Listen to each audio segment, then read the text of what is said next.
تم غور نہیں کرتے وہ آگ جو تم جلاتے ہو، اور اس آگ کو جلانے کے لیے جتنی چیزیں چاہیے نا، لکڑیاں، وہ تم پیدا کر رہے ہو یا میں پیدا کر رہا ہوں؟ بس اب یہاں پہنچ کر دیکھیں، یہ زمین ہے، اسی زمین سے ساری چیزیں اگ رہی ہیں۔ انسان کو لکڑیوں کی ضرورت ہے ایندھن کی، تو زمین سے نکل رہی ہیں۔ انسان کو پھلوں کی ضرورت ہے، اسی زمین سے نکل رہے ہیں۔ انسان کو کپڑے بنانے کی ضرورت ہے، اور کاٹن اسی زمین سے نکلتا ہے۔ انسان کو مختلف غذاؤں کی ضرورت ہے، اسی زمین سے نکل رہے ہیں۔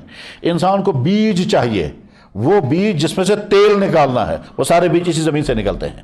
سرسوں اور سرسوں کی طرح کی بے شمار چیزیں، حتیٰ کہ زیتون کا تیل، سرسوں کا تیل، ناریل کا تیل، وہ سارا اسی زمین سے نکل رہا ہے، اور ادھر سے زمین بے جان چیز لگتی ہے۔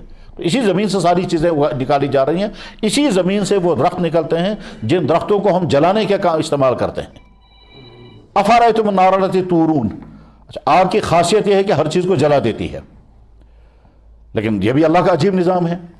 پتھر کو آگ میں ڈالیں گے گرم ہوگا لیکن جلے گا نہیں، لکڑی کو آگ میں ڈالیں گے جل کر خاک ہو جائے گی، راکھ ہو جائے گی۔ لوہے کو آگ میں ڈالے ہیں، نہ لکڑی کی طرح سے جل کر ختم ہوتا ہے، اور نہ پتھر کی طرح گرم ہو کر کے سخت رہتا ہے۔ لوہا پانی آگ میں جو ہی ڈالیں گے، آگ میں ڈالنے کے بعد پھر گرم ہو جائے گا، نرم ہو جائے گا، ختم نہیں ہوگا۔ اگر لوہا اسی طرح سے جل کر ختم ہو جاتا ہے جس طرح سے لکڑی ختم ہو جاتی ہے، تو ہم لوہا آگ میں ڈالتے وہ ہاتھ ہی نہیں آتا۔ تو یہ لوہے کی بنی ہوئی تمام چیزیں جو لاکھوں کی تعداد میں وہ بنی نہیں سکتی تھی۔ اللہ تعالیٰ فرماتے ہیں وَأَلَنَّا لَهُ الْحَدِيدَ، میں اس لوہے کو نرم کر دیتا ہوں آگ میں رکھنے کی وجہ سے، اسی کے ذریعے سے تم اتنی ساری چیزیں بنا رہے ہو۔ گھروں کی چھوٹی چیزوں سے لے کر کے بڑی بڑی انڈسٹریوں میں جو کچھ ہو رہا ہے وہ سارا اس وجہ سے ہے کہ لوہا گرم ہونے کے بعد نرم ہو جاتا ہے، اور نرم ہونے کے بعد جو چاہیں ہم اسے بنا سکتے ہیں۔ چاچے دیکھ لیجئے، چھوٹے سے چھوٹے پرزے، آپ کی گھڑیوں میں جو سوئی چل رہی ہے، یہ بھی تو لوہا ہی ہے، چاہے وہ سٹیل ہو۔ تو اللہ تعالیٰ شانہ فرماتے ہیں کہ جلنے کا سارا سسٹم میں نے بنایا۔ اگر آگ دنیا میں نہ ہوتی تم کیا کرتے؟ پھر اس آگ کو میں نے کس چیز میں رکھا ہے؟